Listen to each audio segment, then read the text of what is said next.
Hello.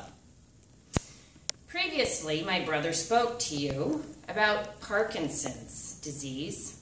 Today, we will be discussing complex regional pain syndrome. What is complex regional pain syndrome? It is a chronic pain disorder affecting one of the limbs, arms, legs, hands, or feet. It is usually after an injury or trauma to that limb. CRPS is believed to be caused by damage to the peripheral or central nervous system. CRPS is characterized by prolonged or excessive pain and mild or dramatic changes in the skin color, temperature, and or swelling of the affected area. CRPS symptoms may vary in severity and duration. Studies of the incidence and prevalence of the disease show that most cases are mild and individuals recover gradually with time. In more severe cases, individuals may not recover and may have long-term disability. There are two similar forms called CRPS1 and CRPS2 with the same symptoms and treatments. CRPS2, previously called causalgia, is the term used for patients with confirmed nerve injuries. Individuals without confirmed nerve injury, we classify as having CRPS1, previously called reflex sympathetic dystrophy syndrome. Some research has identified evidence of nerve injury in CRPS1, so the validity of the two forms really is under investigation.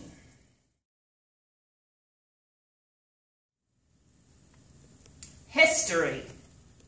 The first descriptions of CRPS were documented during the American Civil War by a young physician named Silas Weir Mitchell. Mr. Mitchell was a young U.S. Army contract physician who treated soldiers with gunshot wounds. Mr. Mitchell wrote, "Perhaps few persons who are not physicians can realize the influence of which long-continued, unendurable pain can have on both body and mind." He described the pain, which persisted long after the bullets were removed from the bodies of soldiers. He noted that the pain was of a burning nature and called it causalgia. That is Greek for burning pain. He attributed it to the consequence of nerve injury. Silas Weir Mitchell described causalgia as the most terrible of all tortures which a nerve wound may inflict. Under such torments, the temper changes. The most amiable grow irritable. The soldier becomes a coward. The strongest man is scarcely less nervous than the most hysterical girl. Unquote. Some common names for CRPS are algodystrophy, algoneurodystrophy, peripheral trophoneurosis, morbus Sudeck, Okay. Upon interacting with a patient with CRPS, it might be difficult for them to be in a comfortable position or find comfort at all during their treatment in physical therapy. We'll talk more about that in a bit, but first, let's go over some of the incidence and the prevalence numbers. Follow me. So who can get CRPS? Well, anyone can get CRPS.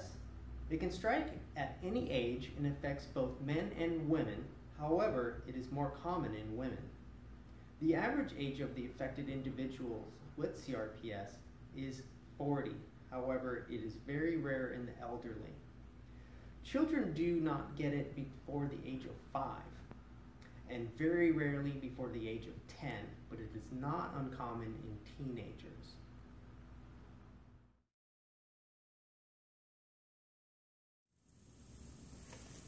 Doctors aren't sure what causes some individuals to develop CRPS, while others with similar trauma do not. In more than 90% of cases, the condition is triggered by a clear history of trauma or injury. The most common triggers are fractures, sprains or strains, soft tissue injuries such as burns, cuts, or bruises, limb immobilization such as being in a cast, or surgical or medical procedures such as needle sticks. CRPS represents an abnormal response that magnifies the effects of the injury. In this respect, it is like an allergy. Some people respond excessively to a trigger that causes no problem for other people. Peripheral nerve abnormalities found in individuals with CRPS usually involve small, unmyelinated and thinly myelinated nerve fibers or axons that carry pain messages and signals to the blood vessels. Because small fibers of the nerves communicate with blood vessels, small fiber injuries may trigger the many different symptoms of CRPS. Molecules secreted from the ends of hyperactive injured small nerve fibers are thought to contribute to the inflammation and blood vessel abnormalities. These peripheral nerve abnormalities, in turn, trigger abnormal neurological function in the spinal cord and brain. This leads in some cases to complex disorders of higher cortical function.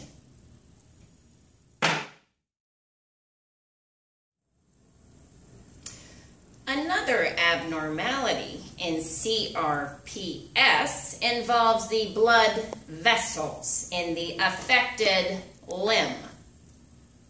They may dilate or leak fluid into the surrounding tissue, causing red, swollen skin.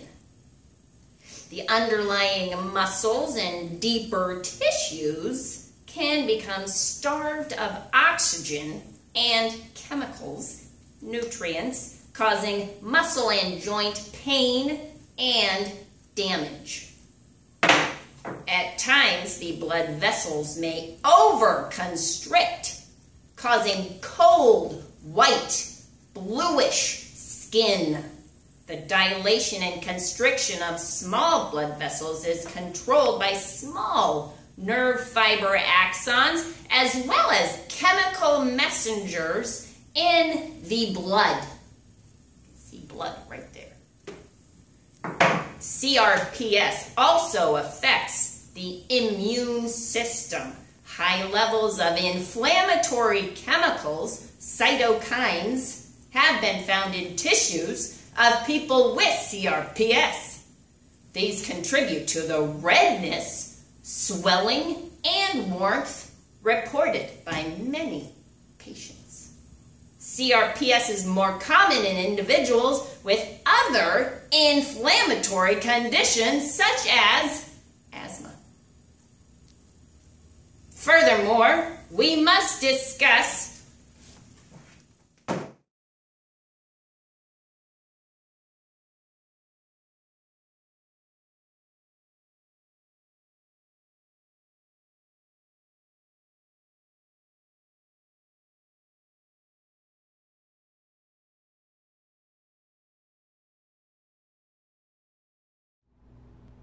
Outcomes of CRPS. The outcome of CRPS varies from person to person. Almost all children and teenagers have good recovery. Some individuals, however, are left with unremitting pain and crippling, irreversible changes despite treatment. Some evidence suggests early treatment, particularly rehabilitation, is helpful in limiting the disorder, but this benefit has not yet been proven in clinical studies. More research is needed to understand the causes of CRPS, how it progresses, and the role of early interventions. In some instances, CRPS resolves itself spontaneously. However, up to 30% of those afflicted may not respond to treatment of any kind.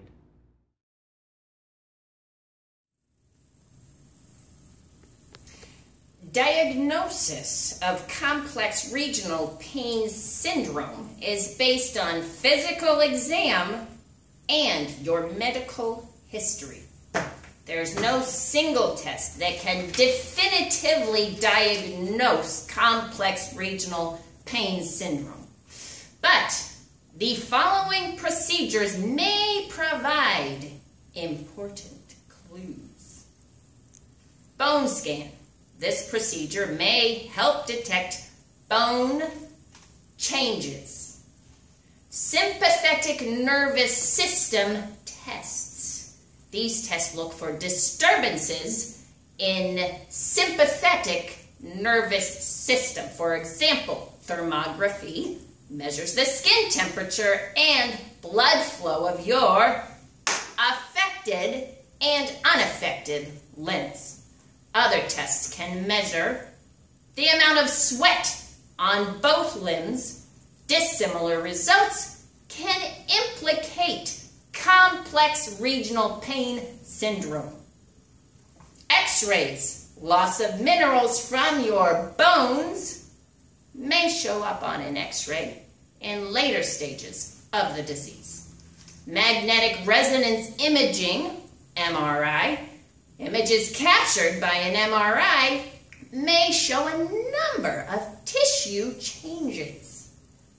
Imaging techniques may also be used. Other procedures that may help to diagnose are bone density tests, skin temperature measurement, thermography, pseudomotor function tests.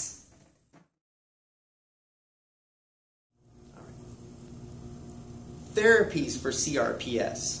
Since CRPS can include symptoms caused by circulatory issues, a PT or a PTA can introduce the patient to exercises to keep the affected limb moving.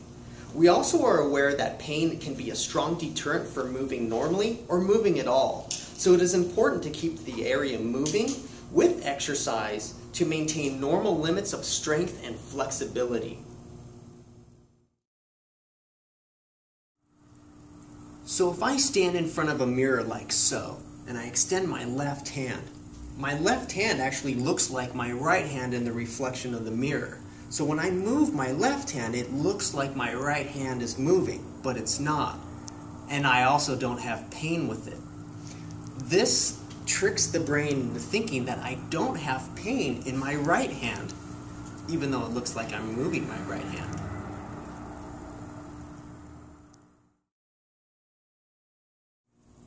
Medications for CRPS. Several different classes of medications have been shown to be effective for CRPS, particularly when used in the early course of the disease. No drug is approved by the U.S. Food and Drug Administration specifically for CRPS, and no single drug or combination of drugs is guaranteed to be effective in every person. Here's a few of the drugs that are used for CRPS. They include non-steroidal anti-inflammatory drugs, corticosteroids, botulinum toxin injections, and opioids, just to list a few.